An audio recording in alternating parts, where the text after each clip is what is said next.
Исәнмесез, эфирда яңалыклар чыгарылышы, студияда Лилия Гатина алгатыба койбер темалар турында. Ташландык бинада йөрү фаҗигага китерә язган 14 яшьлек бала шәһәр үзәгендә төзелеп бетмәгән бинадан зыян күрә.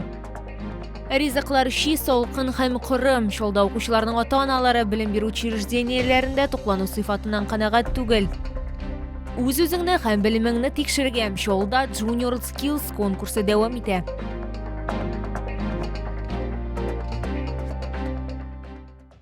Ташландык бинада йөрү фаҗигага китерә язган 14 яшьлек бала шәһәр үзәгендә төзелеп бетмәгән бинада зыян күрә. Ул 10 метр биеклектән егылып имгәнгән һәм тән җәрәхәтләре алган. Ташландык бина элеккегечә койма белән тотып алынмаган, аңа керү урыны ачык. Тулырак хәбәрчебез материалында. Йығылған яш үсмер янына барып җитү җиңел булмый. Коткаручыларга малайны алу һәм аны медикларга тапшыру өчен альпинист кирәк яраклары һәм 3 бунлы корылмалы баскыч кулланырга туры килә. Зыян күрүчене хастаханәгә илтәләр, аның хәле авыр дип бәяләнә. Пострадавший находится в больнице скорой медицинской помощи Набережных Челнов в отделении реанимации. Состояние оценивается как тяжелое. Врачи делают все возможное для сохранения жизни и здоровья пациента. Бу хәлгә прокуратура игътибар иткән, күзәтчелек ведомствосы тикшерү оештырган. Прокуратура выяснит причины и условия, способствовавшие инциденту, и при наличии оснований примет меры реагирования. В частности, будет дана правовая оценка действиям либо бездействию собственника здания. Ташландык бина күп еллар яшь үсмерләрнең игътибарын җәлеп итә. Җирле халык тәүбәдән балаларның ничек йөгерүен берничә тапкыр күрүләре турында сөйләде. Өлкәннәрнең кисәтүләренә алар игътибар итми. У меня у самой ребенок, ей 12 лет. Я ее как бы учу, то, что через заброшку мы не ходим никогда. То есть переходим. А здесь дети, летом я их очень часто вижу. Вот они висят, то есть на этих, как паркурщики, что-то такое вот же есть. Это уже сколько лет можно? Это же так нельзя вообще делать. Это же, считай, смертное здание. Кто-нибудь полезет, пацаны, упадут, все. Ташландык биналар яры чалда актуаль проблема. Төзелеп бетмәгән урыннарда еш кына гадәттән тыш хәлләр була. Әйтик, 2019 елда 11 комплекстагы ташландык бинада 3 метрлы биеклектән 11 яшьлек мала егылып, шулай ук тән җәрәхәтләре алды. Моннан берничә метр ераклыкта ташландык ресторан янды. Анда 13 яшьлек яшь үсмер һәлак булды. Бер ел элек 61 микрорайонда 2нче каттан 15 яшьлек кыз егылды. Аны коткарып калып булмый, ул вафат була. Кызганычка каршы мондый хәлләр аз түгел. Ташландык биналар ачык булганда фаҗигалар да кимемиячәк. Лилия Гатина, Руслан Бикмөхәмметов, Ленар Султанов, яңалыклар. Башка темаларга килгәндә, Татарстанда соңгы тәүлектә COVID-19 коронавирус инфекциясе юктыруның 299 яңа очрагы ачыкланган, шуларның 81-е 18 яшькә кадәр булганы балалар. Татарстан Республикасы Сәламәтлек саклау министрлыгына хәбәр итүләренчә, 43 кеше хастаханәгә салынган, иң күп авыручылар Казанда 113 кеше һәм Ярчаллыда 19 кеше. Шулай итеп, 23 мартка Татарстан буенча коронавирус белән авыруның барлыгы 135,013 очрагы билгеле. Аларның 122,376-сы терелгән, 1102-се узган тәүлектә. Шолда укучыларның ата-аналары белем бирү учреждениеләрендә туклану сыйфатыннан канәгать түгел. Социаль челтәрләрдә алар ризыкның ши, салкын, кыры булуына зарлана. Шулай итеп 6, 8, 9 санлы мәктәпләр ягына дәгъвалар яңгырады. Шалтыва телеканалының төшерү төркеме соңгысына юл тотты. Мне нравится картошка пюре, потому что она на вкус какая-то кислая, как будто бы. И там еще рыбные котлеты к ней идут, тоже не очень. А нравится, когда дают куриные котлеты и там какая-нибудь каша. Мне нравятся котлеты с макаронами, а не нравится пюре. Фрикадейки, я их не очень люблю. Мәктәп җитәкчелеге шелтәләрне туклану сыйфаты белән түгел, балаларның нинди ризыкларга өстенлек бирү белән аңлата. Дөрес туклануга корылган меню бер атнага төзелә дип билгеләп үтеләр учреждениедә. Некоторые вот творог не любят, некоторые рыбу не любят. Но это небольшая сейчас. Скажем, человек 20 рыбу не любит. Ата-аналарны борчый торган тагын бер сорау иртәнге һәм төшке ашларның бәясе артмасмы икән. Чөнки продуктларның бәясе артып торган, предприятиедә билгеләп үтелгәнчә, бу уңайдан борчылырга кирәкми. Стоимость питания утверждена на учебный год. Со следующего месяца и со следующей четверти изменений по стоимости питания не будет.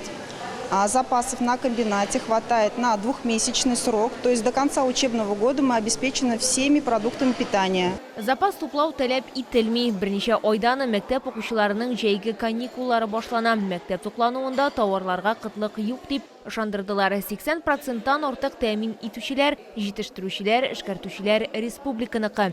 Башкарма комитетта бәяләр үзгәрмәячәге белән бер рәттән ташламалардан файдаланучыларның категориясе дә кыскартылмаячагын белдерделәр. Лилия Гатина, Эльмира Гайнетдинова, Айдар Мусин, яңалыклар. Бүтін Россия текшеру эшләренең яңа сроклары расланды. Алар 2022 елның 19 сентябрьнан 24 октябрьна кадәр үткәреләчәк. Искәртеп узабыз, элегрәк вакытны күчерүнең башлангычы сәбәбе кәгазьгә кытлык дип аталса, хәзер аны пандемия белән бәйлиләр.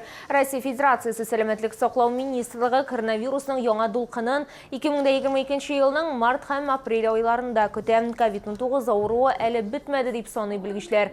Бүтін Россия текшерү эшләрен инде үткәргән мәктәпләр аларның кабат язмаячак. Ярышчылыгы килгәндә бирдә берничә учреждениянең кайбер сыйныфларында аларны өлешчә үткәргә өлгергәннәр инде. Шуңа күрә тиешле системага нәтиҗәләрне дөрес итеп кертергә кирәк булачак. Бүтін Россия тикшерү эшләрен компьютер формасында үткәрү өчен планлаштырылган чаралар шулай ук 2022 елның көзенә күчерелә. Үз-үзеңне һәм белемеңне тикшерергә чалда Junior Skills проекты кысаларында муниципаль конкурсы дәвам итә. Сәүдә технология техникумында нинди юнәлешләр буенча ярышлар узганын хәбәрчебез белеп кайтты. Уважаемые участники, у нас прошло час и 30 минут.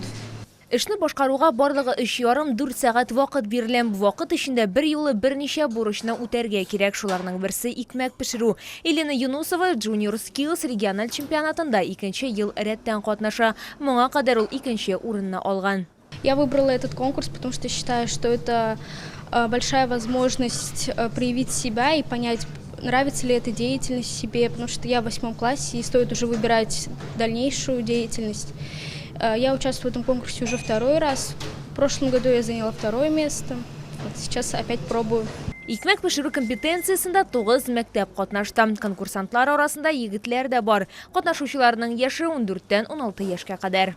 На что мы обращаем внимание? Очень важный момент – это именно организация рабочего места. Пекарь уметь должен, конечно же, себя организовать. У него должны быть рецептуры. То есть он должен строго взвешивать ингредиенты, чтобы далее вкус изделия, конечно же, не проигрывал, а только выигрывал. Киләсе компетенция ресторан бизнесы. Укучылар үз көчләрен официантлар ролендә сынап караячаклар.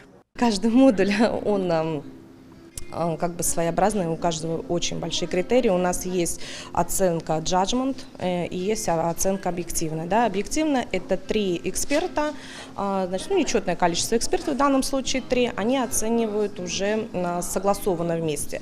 А judgment это мы оцениваем каждый сам, как считает нужным оценить.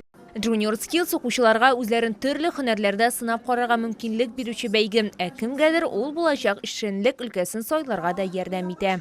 В этом году в сборной Республики Татарстан для представления, как бы для участия уже в национальном чемпионате наших челнинских ребят и студентов и школьников почти что там четверть из общего состава расширенной сборной Республики Татарстан, а нас уже как Управление образования очень радует тот факт, что большое количество наших учеников, именно школ, еще школьники, которые уже будут защищать честь Республики Татарстан по различным компетенциям вот в номинации Junior Skills.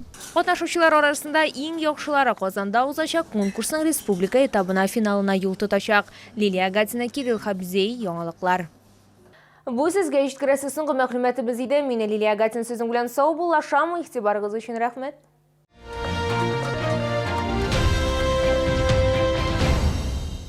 Глазная клиника Газизовых. Приглашаем детей и взрослых на лечение близорукости. Также проводим операции по удалению катаракты и вторичной катаракты лазером. Звоните 35 75 75. 27 марта. Елена Ваенга в концертном зале имени Сары Садыковой.